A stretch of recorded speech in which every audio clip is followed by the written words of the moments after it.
देखिए, बड़ा ही दुख का विषय है कि आज हमारे प्रिय मित्र ब्रजेश कुमार जी, जो अच्छे संगीत वाचक रहे, अच्छे संगीतकार रहे, संगीत कथावाचक रहे, समाज की सेवा करते रहे, सन 2013 में साल के दूसरे महीने 6 फरवरी को उन्हें अपने शरीर को शांत कर दिया। और वो प्रदेश की जनता की सेवा करके, जनता को प्रभावित करके, जनता को प्रसन्न करके दुनिया से चले गए।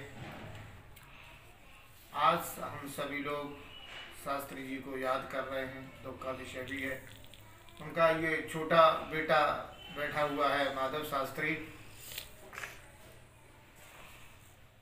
मैं परमात्मा से प्रार्थना करता हूँ, स्वर्गीय ब्रजेश कुमार शास्त्री जी संगीत का प्रिय मित्र दुनिया से चले गए।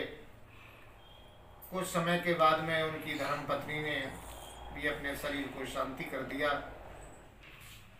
जो परमात्मा सृष्टि का मालिक है, सारी प्रकृति का मालिक है, जो संसार की सारी व्यवस्था कर रहा है, उस परमात्मा से मैं प्रार्थना करता हूँ, हे प्रभु, दोनों की आत्मा को सुख की प्राप्ति हो और वो दोनों ही आत्मा सदगति को प्राप्त हो।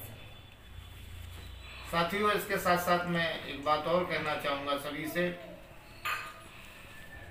हमारे प्रिय मित्र ब्रजेश कुमार शास्त्री जी, जो आज के दिन हम 6 फरवरी को उनको याद कर रहे हैं,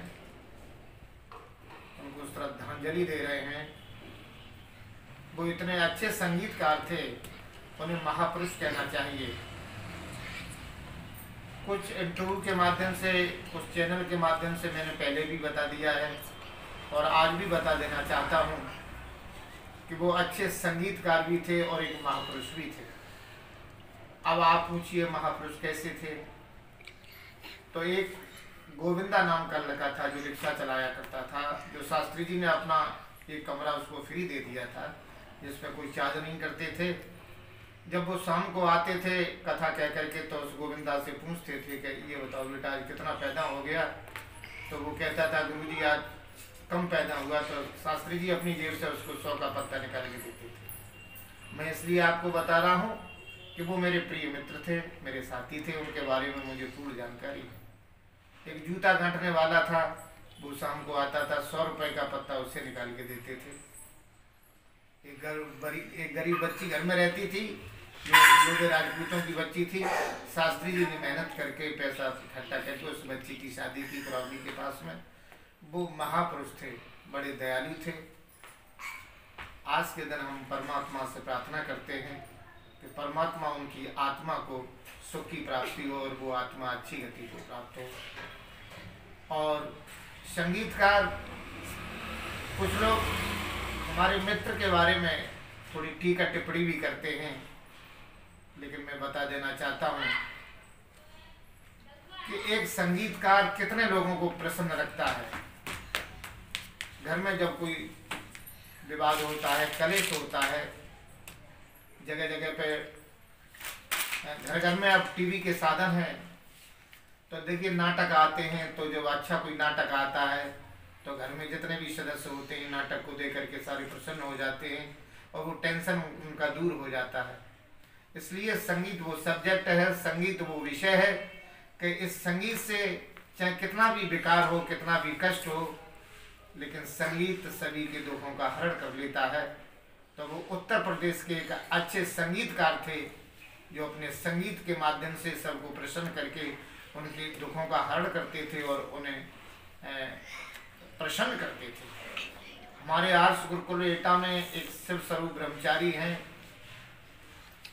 उन्होंने एक पुस्तक में लिखा है कि विषय तो सभी पढ़ाए जाते हैं, चाहे वो भूगोल हो, हिंदी हो, संस्कृत हो, अंग्रेजी हो, लेकिन संगीत वो विषय होता है जो सभी को प्रभावित करता है और सभी के दुखों का हल करता है।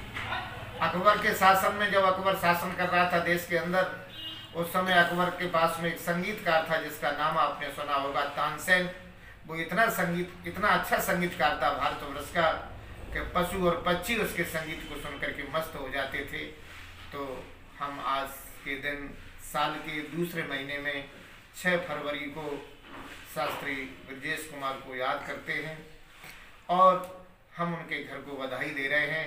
जैसे हमारे मित्र का बेटा बैठा हुआ है माधव शास्त्री, बड़े बेटे का नाम है पंकज। पंकज बहुत सीधा सज्जन लड़का है बेचारा।